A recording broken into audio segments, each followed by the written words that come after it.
everyone, welcome back to Education Academy. It's Pajita here, and today we're going to be reading a new book called Sideways Stories from Wayside School by Louis Sachar, illustrated by Adam McCauley. I think we should get a little bit laughs on these quarantine and lockdown, and so I think you're going to get a laugh out of this book, even though it's the first chapter. But let's read the introduction first so we can get kind of like a summary out of all those chapters. Let's start reading. Introduction. This book contains 30 stories about the children and teachers at Wayside School. But before we get to them, there's something you ought to know so you don't get confused.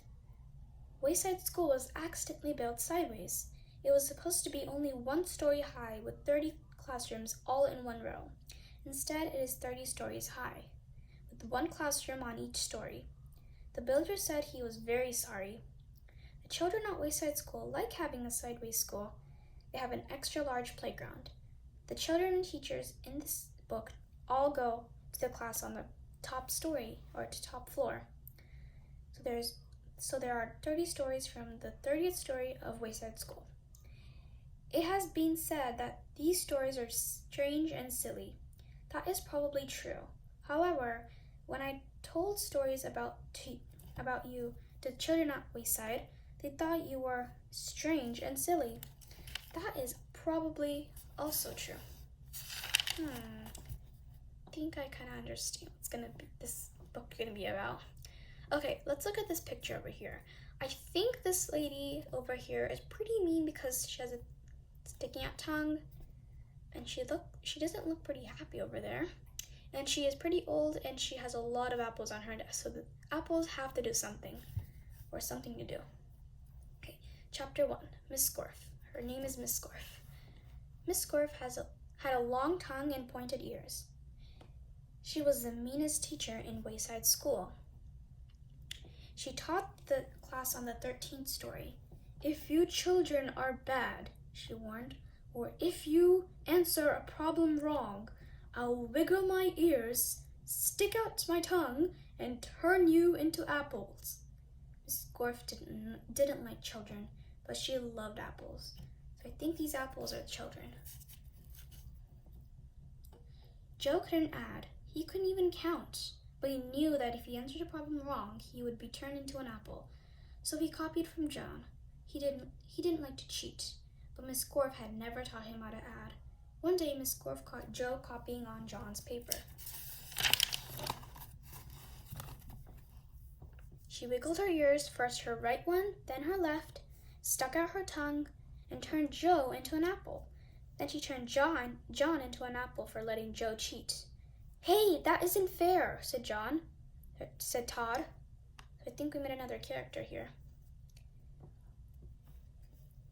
John was only trying to help a friend.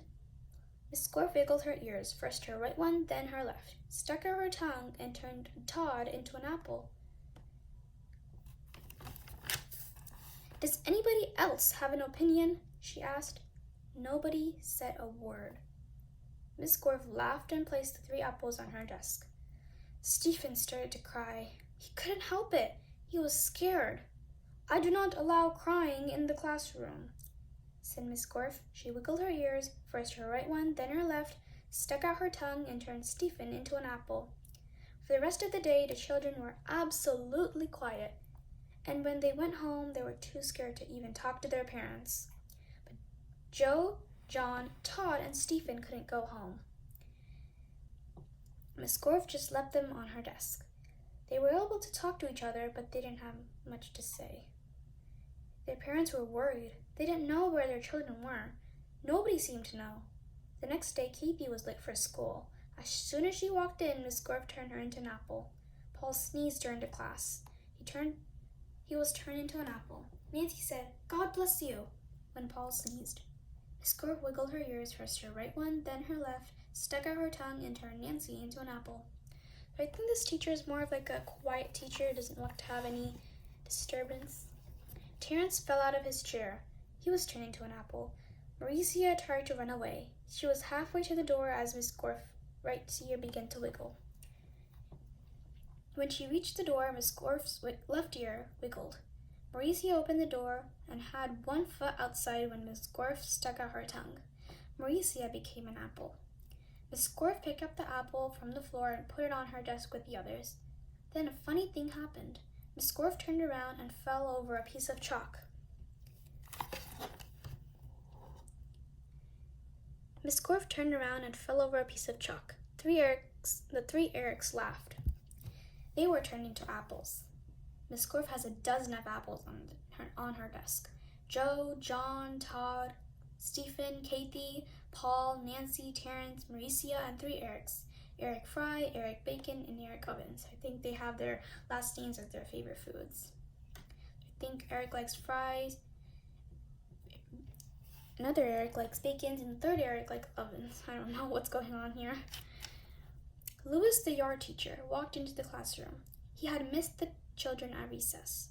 He had heard that Miss Scorf was a mean teacher, so he came up to investigate. He saw the 12 apples on Miss Scorf's desk. I must be wrong, he thought.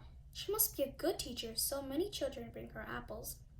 He walked back down to the playground. The next day, a dozen more children were turned into apples. Louis, the yard teacher, came back into the room.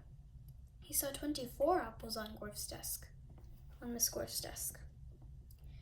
There were only 3 children left in class. She must be the best teacher in the world, he thought.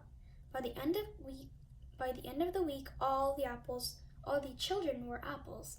Miss Scorf was very happy. Now I can go home, she said. I don't have to teach anymore. I won't have to walk up 30 flights of stairs ever again. So I think that's what she's kind of getting through every day. You're not going anywhere, shouted Todd. He jumped up off the desk and bobbed Miss Scorf on the nose. So I think they thought of a plan before she even turned them into apples. The rest of the apples followed. Miss Scorf The rest of the apples followed. Miss Scorf fell on the floor. The apples jumped all over her. Stop, she said, or I'll turn you into apple sauce.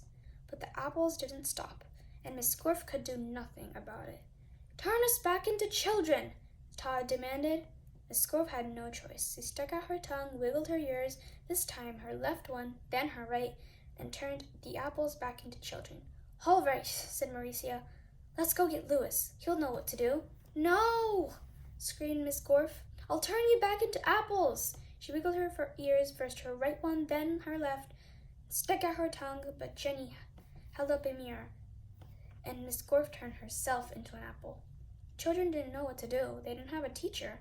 Even though Miss Scorf was mean, they didn't think it was right to leave her as an apple, but none of them knew how to wiggle their ears. Louis, the yard teacher, walked in. Where's Miss Scorf? He asked. Nobody said a word. Boy, am I hungry, said Louis. I don't think Miss Scorf would mind if I ate this apple. After all, she has so many. He picked up the apple, which was really Miss Scorf, shined it up on his shirt, and ate it. I think we're done with Miss Scorf right now.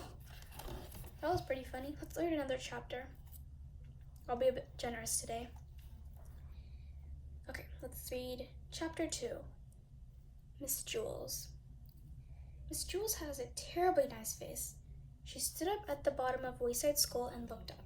She was supposed to teach the class on the 13th story. The children on the 13th story was scared.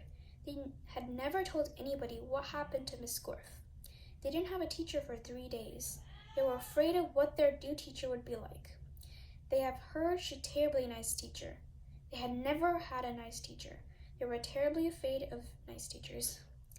But when Miss Jules walked up winding, creaking staircase to the 13th story, she was also afraid. She was afraid of the children.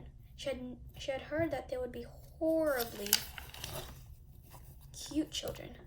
She had never taught cute children. She was horribly afraid of cute children. So I think she's afraid of something and the children are afraid of something. So I think this is not going to go well for beginning. She opened the classroom. She was terribly nice. The children could tell just by looking at her. Miss Jules looked at the children. They were horribly cute. In fact, they were too cute to be children. I don't believe it, said Miss Jules. It's a room full of monkeys. The children looked at each other. They didn't see any monkeys. This is ridiculous, said Miss Jules. Just ridiculous. I walked all the way up 30 flights of stairs for nothing but a class of monkeys. What do they think I am? I'm a teacher, not a zookeeper. The children looked at her. They didn't know what to say. Todd scratched his head. Oh, I'm sorry, said Miss Jules, but don't get me wrong. I have nothing against monkeys. It is just what I was expecting children. I like monkeys, I really do. Why, I'm sure we can play all kinds of monkey games. What are you talking about? Asked Todd. Miss Jules nearly fell off her chair. Well, what do you know? A talking monkey. Tomorrow I'll bring you a banana. My name is Todd, said Todd. The children were flabbergasted. Flabbergasted kind of means really excited and enthusiastic. They all raised their hands. I'm sorry, said Miss Jules, but I don't have enough bananas for all of you. I didn't expect this. Next week I'll bring a whole bushel. Bushel kind of means a bunch of bananas. I don't want a banana, said Calvin. I'm not a monkey. Would you like a peanut? Asked Miss Jules. I think I might have a bag of peanuts in my purse. Wait a second. Yes, here it is. Thanks, said Calvin. Calvin liked peanuts. Alvin stood up. I'm not a monkey.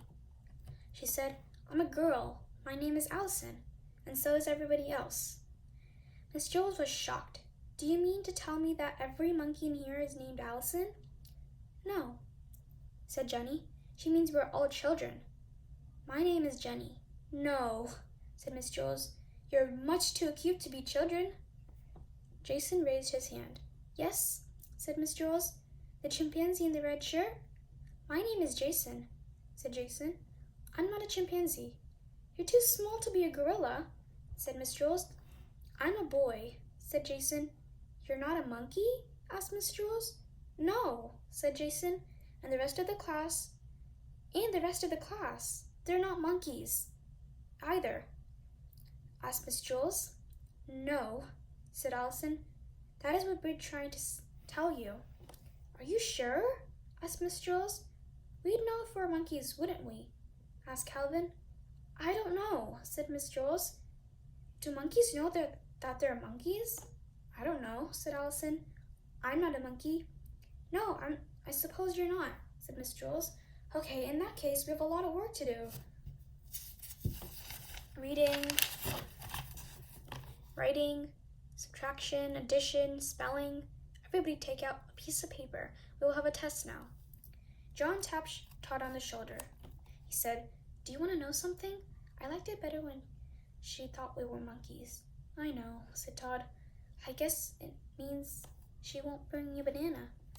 There will be no talking in class, said Miss Jules. There will be no talking in class, said Miss Jules. She wrote Todd's name on the blackboard under the word discipline. But I think she has another way of kind of telling them we shouldn't talk or shouldn't do other stuff like that. Okay, I think we'll read this 2 more chapters next time for our reading session. So guys, hope you like this book, and I guess I'll see you guys next time for our next 2 chapters. Comment down below and tell us what do you think will happen in the 3rd book, on the next 2 chapters. And also, what part did you like? Do you like me reading this book, or do you want me to go to a next book? Comment down below, and I'll see you guys next time. Bye!